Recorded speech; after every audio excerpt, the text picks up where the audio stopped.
दिल्ली के विधायकों की संपत्ति पिछले 5 साल में औसतन लगभग 3 गुना हो गई है। चौंकाने वाला खुलासा हुआ है उन 66 मौजूदा विधायकों के हलफनामे से जो इस बार भी विधायक हैं। इसके अलावा चौंकाने वाला पहलू यह भी है कि जो उम्मीदवार इस बार मैदान में हैं, उनमें 16% के खिलाफ आपराधिक मामले हैं। मुख्य पार्टियों में सबसे ज्यादा आपराधिक रिकॉर्ड वाले उम्मीदवार बीजेपी से हैं, तो भ्रष्टाचार की दुहाई देने वाली आम आदमी पार्टी के 5 उम्मीदवारों के खिलाफ भी मामले दर्ज हैं। उम्मीदवारों के हलफनामे के आधार पर यह खुलासा किया है association for democratic reforms ADR नाम की एक संस्था ने। दिल्ली में चुनाव का शोर है। हर पार्टी खुद को दूसरे से बेहतर बताने में लगी है, मगर कहानी कुछ और है।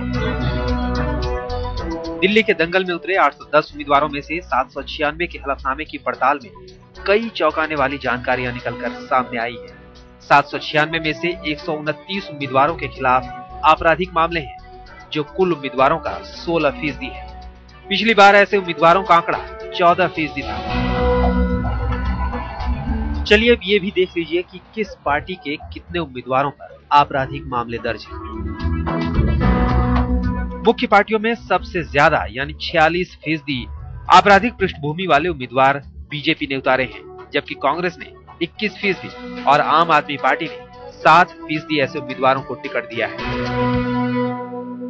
The main basis of our reports is the affidavits which are filed by various candidates with the Election Commission of India. आपराधिक मामलों के अलावा नजर उम्मीदवारों की अकूत संपत्ति पर भी है। 796 उम्मीदवारों में से 265 उम्मीदवार यानी 33% करोड़पति हैं। उम्मीदवारों की औसत संपत्ति 3 करोड़ 43 लाख है, जो पिछली बार की तुलना में लगभग दोगुनी है। कांग्रेस के उम्मीदवारों की औसत संपत्ति सबसे ज्यादा यानी 14 करोड़ से भी ज्यादा है, तो बीजेपी के उम्मीदवारों का औसत आंकड़ा 8 करोड़ से ऊपर है। आम आदमी पार्टी के उम्मीदवारों की औसत संपत्ति भी 2.5 करोड़ से ऊपर है। एडीआर नाम की संस्था ने जो खुलासा किया है, उसके मुताबिक जो वर्तमान विधायक इस बार उम्मीदवार हैं, उनकी औसत संपत्ति 5 साल पहले 3 करोड़ से भी कम थी, जो अब 10 करोड़ 50 लाख से भी ऊपर पहुंच गई है, यानी लगभग 259% ऊपर। 10-10 गुना बढ़ना और एक खास वर्ग की बढ़ना तो जरा सोचने की बात है। और क्रिमिनल कैंडिडेट्स का 13%, 14% से 16% हो जाना सोचने की बात है। दिल्ली के लिए दावेदारी कर रहे उम्मीदवारों में से महज 35% ही ग्रेजुएट हैं, तो 60% की शैक्षणिक योग्यता 12वीं क्लास से भी कम है। इस बार 70% उम्मीदवार 50 साल से कम उम्र के हैं, तो 80 साल से ऊपर का कोई भी उम्मीदवार नहीं है। 796 उम्मीदवारों में से महज 9% ही महिला उम्मीदवार हैं।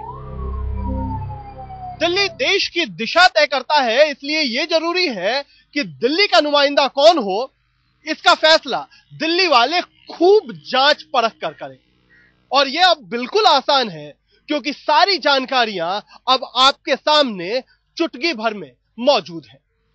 कैमरामैन जहीर बाग के साथ कुमार कुणाल, दिल्ली आज तक।